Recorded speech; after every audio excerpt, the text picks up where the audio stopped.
Bueno, mira, yo de verdad antes que nada quisiera agradecer a Enrique esta invitación, a Ignacio, y sobre todo con este tema, porque de verdad es un tema fascinante. Comentábamos ahorita que en vez de lo cortico del programa podríamos estar unos dos meses discutiendo estas cosas. Yo quisiera empezar con una anécdota que siempre me ubica muy rápidamente en este tema de la discusión respecto de la ciencia. Yo estaba una vez discutiendo con un amigo de esto, yo defendiendo posiciones no anticientíficas, porque desconocerle los méritos a la ciencia sería una estupidez, sino posiciones críticas respecto de la posibilidad de que la ciencia pueda ayudar en la cuestión humana, propiamente, espiritual. Y yo estaba discutiendo y de repente el interlocutor me sentó, me dejó casi sin voz, porque me dice, bueno, profesor, ¿qué prefiere usted? ¿Sacarse una muela con anestesia o sacársela sin anestesia? Muy bueno. Es un argumento demasiado poderoso. Así que yo quiero empezar también señalando eso, que no tengo absolutamente ninguna rechazo de la ciencia. Yo siempre recuerdo aquella vieja película con Bruce Willis, Armagedón, que venía un asteroide o un planeta, qué sé yo, a chocar con la Tierra y mandan una nave para dinamitar el asteroide por dentro y se salvó la Tierra gracias a la ciencia. Pero yo quisiera ir muy brevemente a un planteamiento que hizo Ignacio que me llama mucho la atención y que creo que es un centro de discusión bien importante. Él decía que lo contrario de la racionalidad era la irracionalidad. Y yo creo que ahí hay un punto bien importante a tener en cuenta, porque si fuese así, si solo hubiese racionalidad e irracionalidad, si hubiese que escoger entre las dos, pues la escogencia no tendría ningún problema. Todo el mundo con dos dedos de frente, como uno dice, va a preferir ser racional a ser irracional, o como tú decías, a quedar sumergido en el caos. Pero yo creo que el problema tiene una arista allí que vale la pena destacar, que es que pudiera no ser cierto que la confrontación es a dos.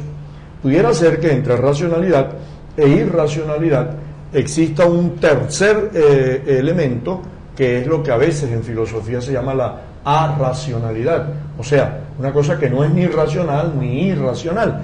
Y ese es precisamente el problema de lo humano.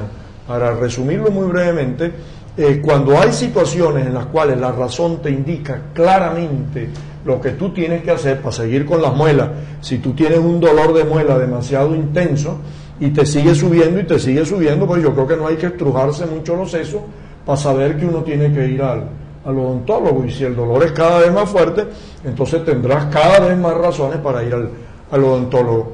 En esos casos no hay ningún problema. El problema humano se plantea más bien cuando se presentan esas situaciones en las cuales con las mismas razones tú puedes hacer una cosa o la opuesta.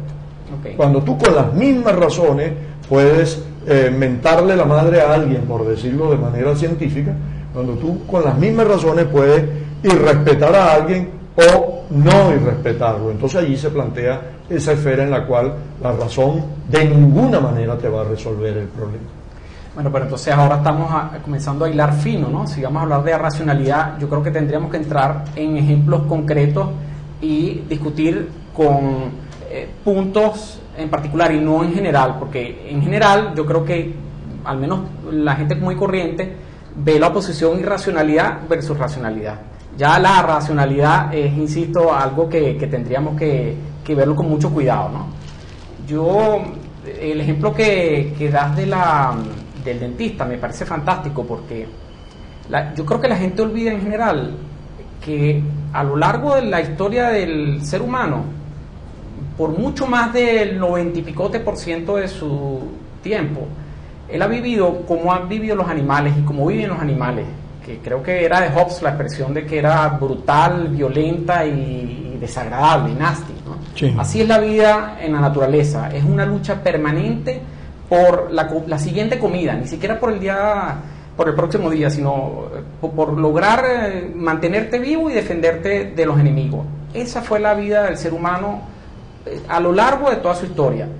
Y yo creo que gracias a la racionalidad, la tecnología es apenas una herramienta y es una faceta, ¿no? Yo no lo hago sinónimo de racionalidad, pero la tecnología es la que nos ha permitido vivir como vivimos ahora, hacer este tipo de programas, conversar, tener tiempo para conversar y divulgarlo, y tener salud, y tener comida, y tener una cantidad de cosas que, insisto, yo cuando la gente ataca la racionalidad y lo pone como sinónimo de algo descorazonado, frío, calculador, sin escrúpulos, yo insisto siempre en que consideren la alternativa.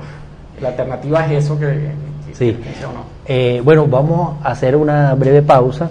Ahora, en mi condición de amante de la novela y de la literatura y de la ficción, voy a introducir un tema junto a Ignacio y Emeterio por la situación estética, por la situación de ese aspecto humano vinculado a lo que es la creación o la imaginación, contrastándolo pues con estas posiciones científicas.